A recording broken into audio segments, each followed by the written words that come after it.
Today, we're diving into an episode of Undercover Boss that unravels a shocking truth.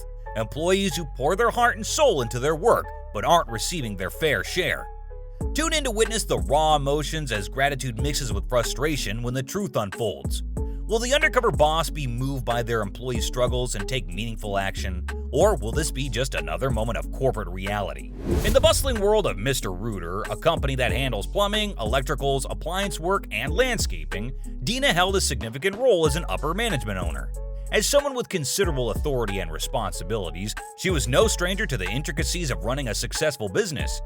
A dedicated and passionate employee would lead her to a profound revelation about the emotional connections some workers have with their job and the unsettling truths that are hidden behind them. Rooters, as I know them, operate on a value-based culture of respect and integrity.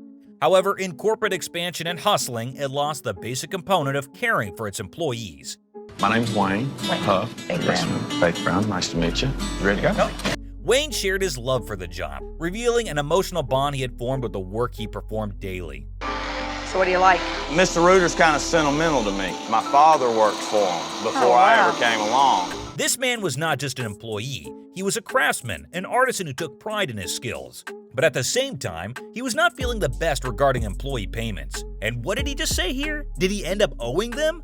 Raising Cain about their paychecks. They had a guy who worked 60 hours. When they gave him his paycheck, he owed them $21.20. That's ridiculous. How does that happen? The revelation came as a surprise to Dina, who had not been aware of the problems bubbling beneath the surface. As Wayne candidly addressed these issues, Dina listened intently, realizing the significance of hearing the perspectives of frontline workers like Wayne. You expect you made $1,000 this week, you get your check and it's $500. The accountant would say, well, that's the way it's supposed to be, and nah.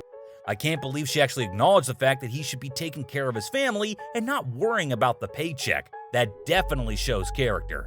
He goes ahead and tells her that he's not the only one facing this issue. Other employees were facing this as well, and there was some shady business going on in the upper management. But then I take into account everything that actually goes on with this company behind the scenes, and there's a lot of misery.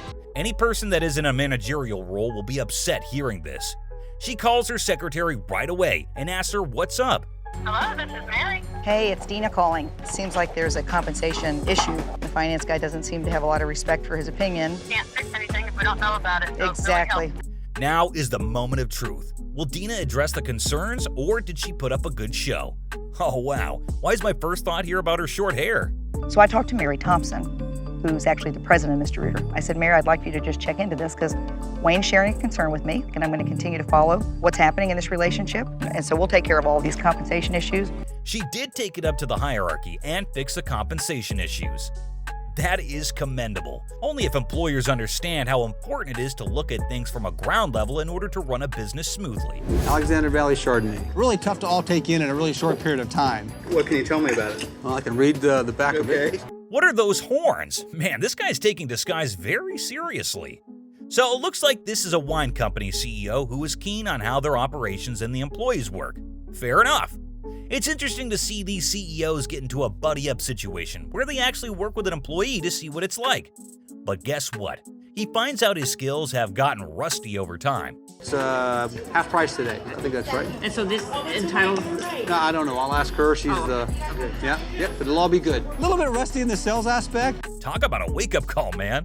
Seeing his skills a bit rough around the edges makes him appreciate his hard-working crew even more.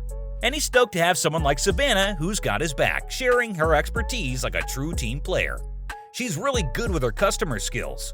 Whoa, during their lunch break, the CEO discovers something that hits him hard. Turns out Savannah spills the beans about her employment situation. She's not a permanent employee, and that's why her paychecks have been painfully low. Talk about a gut punch. But that's not all. Savannah opens up about her personal struggles too. Man, life hasn't been kind to her. She lost her mom to a drug overdose, and on top of that, she's been through homelessness. It's like she's been dealt a really rough hand, and yet, here she is giving her all to her job. See, my mom passed away from a drug overdose as well. Yeah. She passed away, I was not even 2. So my dad was a single father, and so, he's had his girlfriend, and then it was at the point where no one got along, and then they pushed me away, and they told me to leave, and so I did. And So were you homeless? I was homeless, yeah. She's doing the best she can, but I was also thinking about those 3 kids. Hearing Savannah's story really shakes the CEO to the core. It's one thing to see the numbers on a spreadsheet, but it's a whole other ballgame when you meet the people behind those numbers. It hits him that he's got employees fighting battles he knows nothing about. Oh man, you won't believe the big reveal. The CEO sits down with Savannah, and he's got this huge grin on his face. I ran sales for Kendall Jackson for 19 years. Wow. I gotta work on my skills. You gotta work on your skills, yes, definitely. So I know you've been working hard. You told me that you work 6 days a week as a part-time employee. You know, you got 3 kids. Definitely. He's so stoked to share some life-changing news with her. Hey Savannah, he says, you know what? You've blown us away with your dedication and hard work. So here's the deal. You're getting a full-time job, and with that comes a sweet $5,000 raise. You are now a full-time employee. That's a $5,000 raise. Oh my gosh. We've actually suspended 401ks. You know, it's $1 million expense. But hold up, that's not all. The CEO's got more up his sleeve. He announces that they're bringing back the 401k plan for all employees. People like you that need benefits and have to think about their retirement. So as a company, we're actually going to restore the 401k in the next 30 days. Oh my God. How does that make you feel that that's because of you? Yep, you heard that right. The company investing in their people's future and making sure they've got a solid plan for retirement. It's like a wave of positive change is sweeping through the company. You can feel the energy and excitement in the air. The CEO's happy, the employees are happy, and heck, even I'm happy just hearing about it. This big reveal is more than just numbers on paper. It's a catalyst for transformation. The CEO's not just running a company, he's building a family, a community of people who support and uplift each other. In the next segment of this eye-opening journey, the hotel owner sets out on a mission to uncover the truth behind the bad bit his nose. He thought he was running a tight ship, but clearly there were cracks he wasn't aware of. At that moment, he realizes that it's not just about making money, it's about taking care of the people who make the magic happen day in and day out. These are the unsung heroes, the chefs, the staff, the heart and soul of the hotel. Time for the big reveal. I wonder what he has to offer to this passionate soul. Wayne's passion and determination leave David, the hotel owner, totally floored. It's like despite the limited resources, Wayne's been busting his butt and chasing his culinary dreams like a rock star. So there you have it, those jaw-dropping moments when employees get the boot from their bosses. We've seen some real doozies, haven't we? But now it's your turn to chime in. Who do you think compensated the best? Share your thoughts in the comments down below.